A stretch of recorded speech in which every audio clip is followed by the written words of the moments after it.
Jordan বহু প্রাচীন এক দেশ, কিন্তু বিশ্ব ইতিহাসের মানচিত্রে বহু যুগ ধরে আজও স্বমহিমায় বিরাজমান। জর্ডানের সঙ্গে ধর্মীয় কিছু ঘটনা, যেমন প্রফেট মোজেস বা মুসার নাম প্রথমেই আমরা করতে পারি। আজ আপনাদের নিয়ে যাব সেই পর্বতের শীর্ষে, যেখানে মোজেস তার জীবনের শেষ কটা দিন কাটিয়েছিলেন।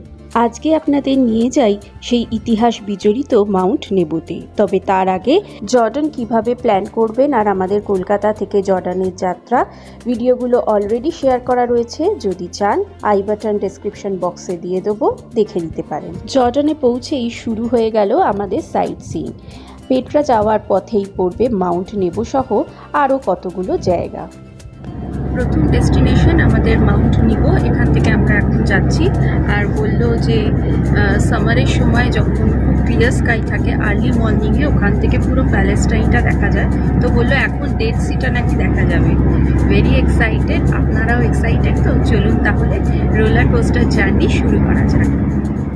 গাড়িতে বসে চোখ ছিল জানলার বাইরে, আর আমাদের যিনি ড্রাইভার ছিলেন তিনিই ছিলেন আমাদের গাইড। চলছিল এই দেশ নিয়ে নানা ধরনের গল্প। জানতে পারলাম এখানকার মানুষদের বেশিরভাগেরই জীবিকা হলো ফার্মিং। তাছাড়াও বেশ কিছু লোক পুলিশ বা আর্মিতে যোগদান করেন, আর বহু লোক ট্যুরিজমের ওপর রুজি রোজগারের জন্য নির্ভরশীল। বড় বড় বিশাল বিশাল ফার্ম ল্যান্ড, কখনো বা ছোট ছোট জনপদ চোখে পড়ছিল। কিছুক্ষণের মধ্যেই দেখলাম আমরা পাহাড়ের বেশ ওপরে উঠে গেছি, আর নিচে দেখা যাচ্ছে সুন্দর একটা ভ্যালি। অল্প কিছুক্ষণের মধ্যেই আমরা আমাদের ফার্স্ট ডেস্টিনেশন মাউন্ট নেবোতে পৌঁছে গেলাম। পার্কিং করে এবার চললাম টিকিট কাউন্টারের দিকে। সি লেভেল থেকে 700 মিটার ওপরে জর্ডানে অবস্থিত একটা উঁচু পাহাড় হলো মাউন্ট নেবো। আবারিম পর্বতমালার অংশ এই মাউন্ট নেবো। টিকিট কাটাও আমাদের হয়ে গেছে। 3 জর্ডানিয়ান দিনার পার হেড হলো টিকিটের কস্ট। বড় বড় গাছের ছায়া ঘেরা মসৃণ পথ বেয়ে আমরা চললাম মাউন্ট নেবোর শীর্ষে। আমরা এখন যাচ্ছি মাউন্ট নিবোতে। ঢোকার সময় একটা দেখলাম যে অনেক কিছু থাকে জিনিস যেগুলো ক্যারি করা যায় না। তার মধ্যে একটা দেখলাম আপনি বন্দুক, খাবার দাবার আর ছোট জামা কাপড় দেখলাম ক্রস দেয়া রয়েছে, পরে যেতে পারবেন না। খ্রিস্টানদের কাছে জেরুজালেম থেকে এই মাউন্ট নিবো তীর্থযাত্রার মধ্যে পড়ে, এবং এই জায়গাটির সঙ্গে মোজেসের জীবনের অত্যন্ত গুরুত্বপূর্ণ অধ্যায় জড়িয়ে রয়েছে। তাই এই পর্বতের যে শীর্ষদেশ সায়াঘায়, সেখানে তৈরি করা হয়েছে মেমোরিয়াল অফ মোজেস। ধর্মীয় কারণগুলো বাদ দিলেও এই মাউন্ট নেবোর ওপরে দাঁড়িয়ে নিচের যে প্যানোরামিক ভিউ আপনি পাবেন, তা আপনাকে মন্ত্রমুগ্ধের মতো একটা জায়গায় কিছুক্ষণের জন্য হলেও আটকে রাখবে।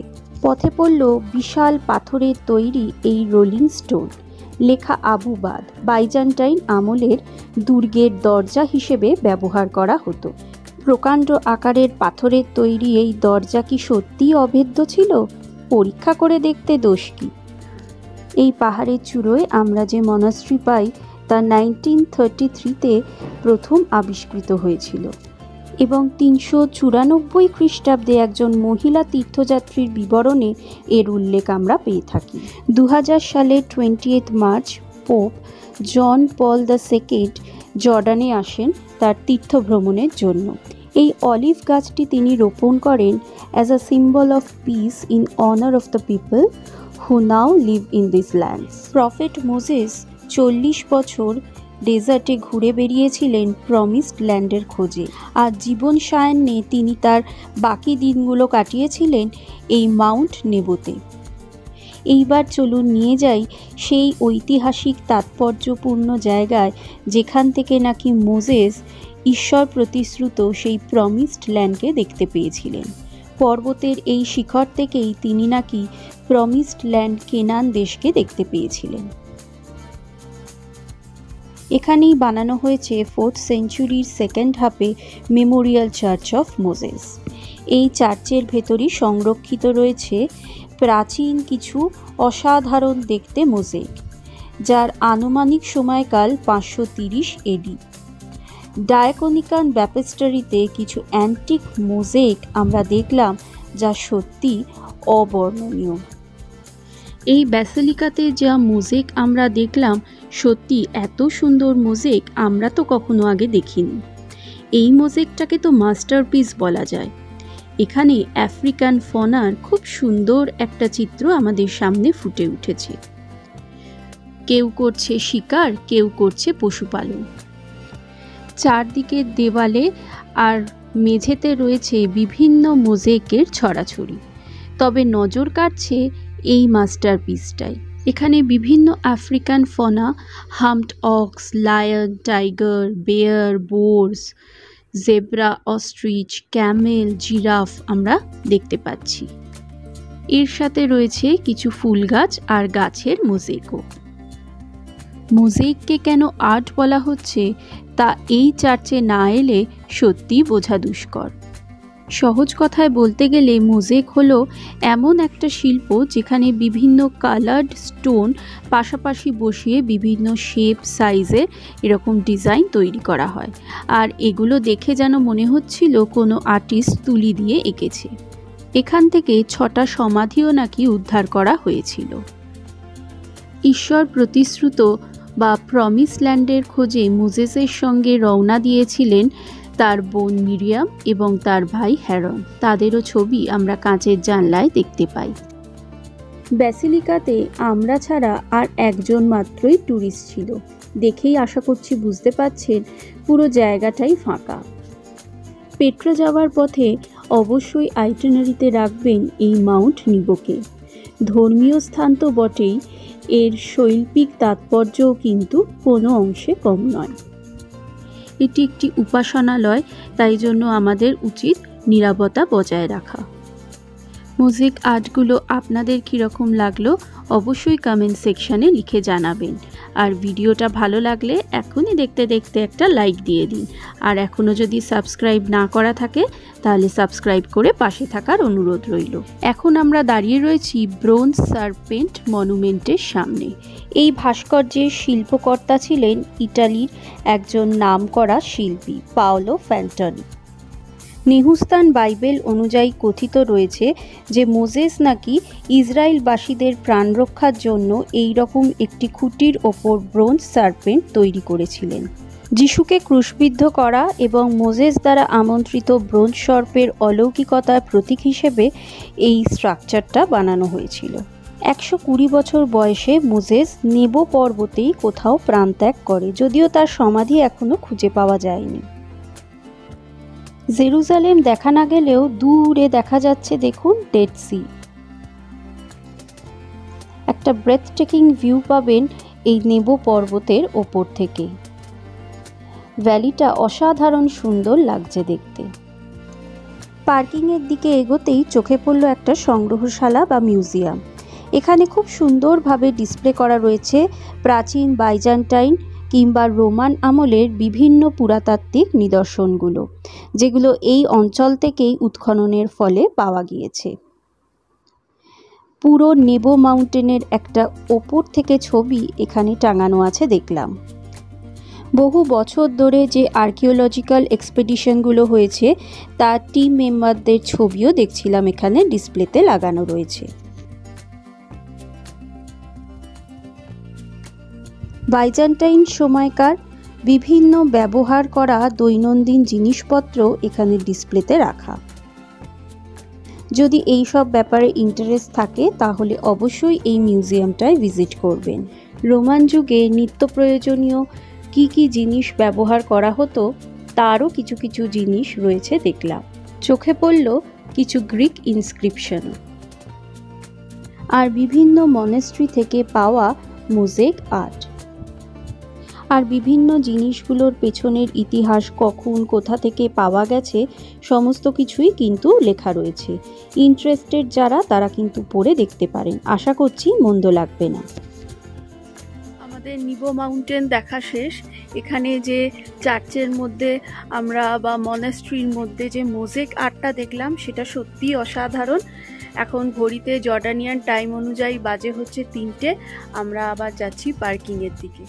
ব্যাসিলিকার ভেতরে আমরা যে চোখ জুড়ানো মোজেক আর্ট দেখছিলাম, রাস্তার দুপাশে দেখছিলাম প্রচুর এরকম মোজেক আর কার্পেট ওয়ার্কশপ কাম ফ্যাক্টরি রয়েছে। যদি ইন্টারেস্টেড হন কিংবা কিনতে চান তাহলে এই সব ফ্যাক্টরিগুলোতে গিয়ে দেখতে পারেন। রাস্তার দুপাশ সবুজ করে দাঁড়িয়ে রয়েছে অলিভ ট্রিগুলো। প্রচুর অলিভ ট্রি এই জর্ডানে দেখছিলাম। আমাদের নেক্সট ডেস্টিনেশন হলো গ্রিক অর্থোডক্স চার্চ। মাদাবা নামক জায়গায় এই চার্চটা সিচুয়েটেড। এই চার্চটি ফেমাস হলো তার মোজাইক ম্যাপের জন্য। বাইজেন্টাইন আমলে তৈরি সেন্ট জর্জ নামক এই চার্চটি।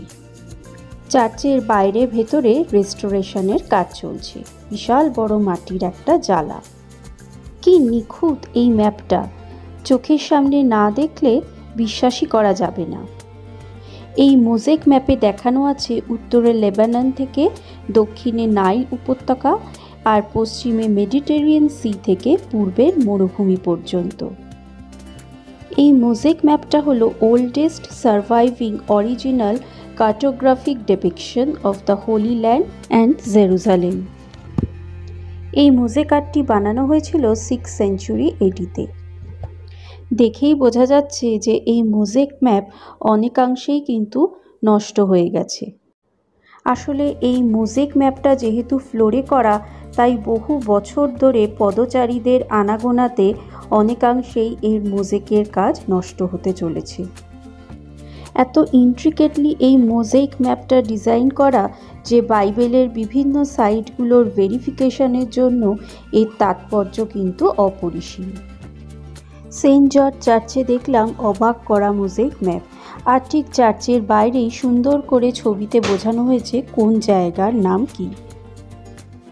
যে 12টা বিশেষ জায়গার নাম আমরা পাই তার মধ্যে আমাদের জানা জায়গাগুলোর মধ্যে 1 নম্বর জেরুজালেম, 2 হলো বেথলেহেম, 3-এ রয়েছে ডেড সি, 4-এ জর্ডান রিভার, 7-এ মেডিটেরিয়ান সি আর 9-এ নাইল ডেল্টা। ডে ট্যুরের মধ্যে মাদাবার এই গ্রিক অর্থোডক্স চার্চকে একদমই বাদ দিলে চলবে না। আমাদের এখানে চার্চ দেখা কমপ্লিট। একটু তাড়াহুড়োই করলাম কারণ এখান থেকে বললো মোর দ্যান 3 আওয়ার্স লাগবে, তাই আমাদের পেট্রা অ্যাট নাইট যাতে মিস না হয়ে যায় তাই জন্য আমরা এখান থেকে একটু তাড়াহুড়ো করেই বেরিয়ে যাচ্ছি। চার্চের দেওয়ালেই দেখলাম রং বেরঙের কার্পেট টাঙানো, এখানকার ট্র্যাডিশনাল কার্পেট। আর উল্টো দিকের ফুটেই রয়েছে বেশ কিছু সুভিনিয়ার শপ।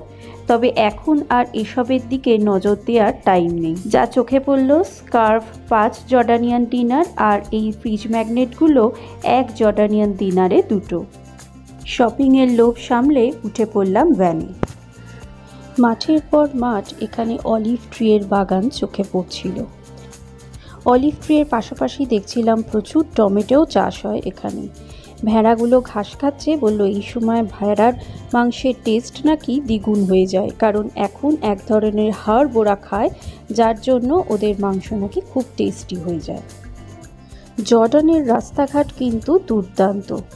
আমরা মোটামুটি যে সমস্ত রাস্তা দিয়ে ট্রাভেল করেছি ভীষণ সুন্দর মাখনের মতো মসৃণ রাস্তা। লাঞ্চের জন্য আমরা থামলাম পেট্রা কমপ্লেক্স নামক একটা রেস্টুরেন্টে। এটা রেস্টুরেন্ট কাম একটা সুভিনিয়ার শপও বলা যেতে পারে। চোখে পড়ে গেল প্রচুর মোজাইক আর্ট এখানে বিক্রির জন্য রাখা, আর রয়েছে এখানকার ট্র্যাডিশনাল কার্পেট। সত্যি চোখ জুড়িয়ে যায় হাতের কাজ দেখলে। ভীষণ ইউনিক প্রত্যেকটা ডিজাইন। বিশাল বড় দেখছিলাম রেস্টুরেন্টটা, আর বাফে লাগানো রয়েছে। বাফের দাম বলল 12 জর্ডানিয়ান দিনার। তো প্রাইস অনুযায়ী আমার সেরকম মনে হলো না, তাই জন্য আমরা ঠিক করলাম যে ইন্ডিভিজুয়াল কিছু খাবার অর্ডার করে দেবো। এখানে বলল ভালো স্যান্ডউইচ পাওয়া যায়, তো যে যার মতো পছন্দ মাফিক স্যান্ডউইচ অর্ডার করে দিলাম। এই সমস্ত রেস্টুরেন্টগুলোয় পরিষ্কার ওয়াশরুমও আছে, আপনারা ইউজ করতে পারেন। কিছুক্ষণের মধ্যেই স্যান্ডউইচের সঙ্গে বেশ অনেকটা ফ্রেঞ্চ ফ্রাইস আর স্যালাড দিল। চিকেনের নানা রকম ফিলিং দিয়ে আমরা স্যান্ডউইচ নিয়েছি, পেট ভর্তি লাঞ্চ। এখানে যে বাফেটা সার্ভ করছে ওটা 12 জর্ডানিয়ান দিনার, আর আমরা যে আজকে স্যান্ডউইচ 3টে নিলাম, একটা ছিল সালামি স্যান্ডউইচ, একটা চিকেন চিজ আর একটা চিজ, সেই 3টে স্যান্ডউইচ কস্ট করেছে 3টে মিলিয়ে 18 জর্ডানিয়ান দিনার। লাঞ্চ সেরে আমরা আবার বেরিয়ে পড়লাম এখন ঘড়িতে জর্ডানিয়ান টাইমে বাজে 5:30 আর বলল এখনও 1.5 ঘন্টা মতো লাগবে পেট্রা পৌঁছতে। রাস্তা দিয়ে যেতে যেতে আমাদের ভ্যানের শ্যাডোটা পড়ছিল, দারুণ লাগছিল কিন্তু দেখতে। মনে করিয়ে দিচ্ছিল ইজিপ্টের সাহারা মরুভূমির কথা। কিছুক্ষণ বাদেই চোখে পড়ল সুন্দর একটা জনপদ, আর হোটেলেও দেখলাম পেট্রা লেখা। বুঝলাম পেট্রাতে পৌঁছে গেছি আমরা। ততক্ষণে সূর্য পশ্চিম দিকে অস্তাচলে। চারদিকের বাড়িঘরগুলোয় আলো ঝলমল করছে শহরটা পুরো। পেট্রা শহরটা বেশ বড়, কি সুন্দর লাগছে বাড়িগুলো দেখতে, অসাধারণ। ব্যাঙ্গালোর থেকে আবুধাবি হয়ে আমরা আমানে পৌঁছলাম। লং জার্নি ছিল, তারপর তো সারাদিন সাইট সিইং ছিল, কিন্তু বাইরের এই অপরূপ দৃশ্য দেখে সব ক্লান্তি যেন এক নিমেষে উধাও হয়ে গেল। সোনালি আলোয় ঝকঝকে পেট্রার প্রেমে পড়ে গেলাম। কিরম ছিল এখানকার খাওয়া দাওয়া, এখানকার হোটেল, থাকবে পরের এপিসোডে সমস্ত ইনফরমেশন। আর 10,000 মোমবাতি দিয়ে সাজানো রাস্তা ধরে অন্ধকারের মধ্যে পৌঁছে গেলাম পেট্রাতে। কিরম ছিল সেই রোমহর্ষক জার্নি, এপিসোডগুলো একদম মিস করা যাবে না কিন্তু।